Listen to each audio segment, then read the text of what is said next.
we saw his one. Yes. Among the deacons, Mm.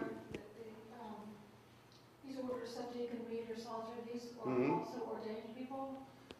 Or are they more of like lay people? No, they are, okay, yes, good question. And is there, and do they, are you ordained through the ranks? Do you start? We have ordination for all of them, but the ordination is different. Some of it is with laying of hands, some is not. You go up to the deacon and up, it's laying of hands. It's part of the priesthood ordination. But the subdeacon is not, and the qoruyo, or the reader, is not. It's only a consecration blessing. It's not, there is a hand laid on their head, but we don't say he's ordained. It's not ordination. So, and do you progress through that order? Like, do you start as psalter, reader, Yeah. subdeacon? Yeah, you have to go from the bottom, from the psalter to the reader to the subdeacon, and then you stop there. Some of them become deacons, depends on the need of the parish. Usually we don't have too many deacons in one parish, either one or two to lead that parish. And then you have one of them becomes an archdeacon. And an archdeacon doesn't become necessarily a priest.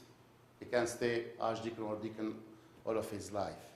But these are all lay orders. They are not consecrate or priestly orders. So the archdeacon and the deacons, they have their families, they have their job, they work, they do their daily life.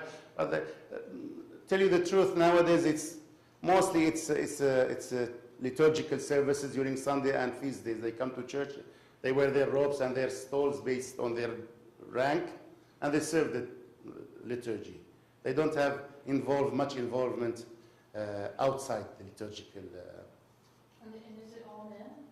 It's all men except for the psalters. We have also the girls. Interesting. Our church, and St. Ephrem the Syrian, is the first church father to introduce the choirs of women in the church in the 4th century. Because I believe until now in the Byzantine churches they don't have women singing or serving the liturgy. But we have had it since the 4th century. St. Ephrem is the first one to have established it, and he called the girls of Edessa, and he taught them the faith through the hymns that they started singing both in churches and at home also. We continue to have that. In every parish we have a choir of women and men, girls and boys, and some of them are also blessed as psalters, as chanters or other. We call them deaconesses, but they had traditionally we had that rank. We had deacons in the church, and they have their own order of ordination, with laying of hands and with stole. And they used to help the priest in baptizing adults, especially women, in ministering to the prisons and to the hospitals, to go and visit especially the ladies who are in prison or in hospital, to go and minister to them. We had that in the past. We still keep the order. It was recently published, like a few months ago. We have the publication of the Episcopal services, and it's included in that an order for the ordination of deacons, women deacons. But we don't practice it anymore.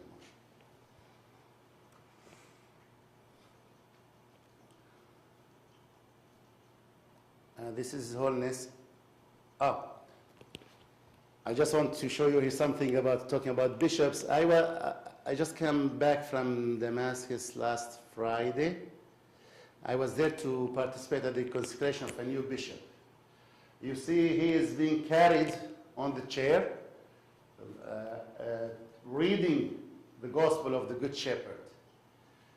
At the conclusion of the consecration of a bishop, which is an elaborate one, takes about 2 hours, at the end, the new bishop is carried on the chair, and he is given the Gospel of the Good Shepherd, and he reads it for the people.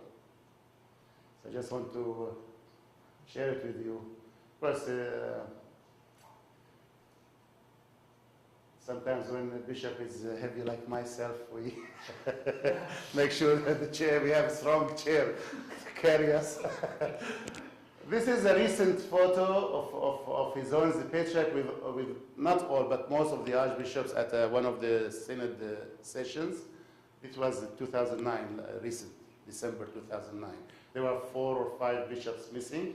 And these are only the bishops who are attached to the Patriarchate directly. India is not involved here. India, we have the Catholicos, the local synod there, and his bishops.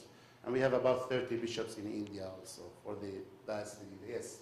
And just, so the synod is comprised of the patriarch as well as all of the archbishops? All of the functioning archbishops, those who are in office. There are some who are retired, they don't have to come. Some who have positions that are not directly with the diocese, they don't have to attend.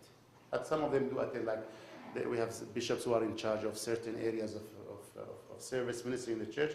They are usually invited, they do attend, they come and give reports.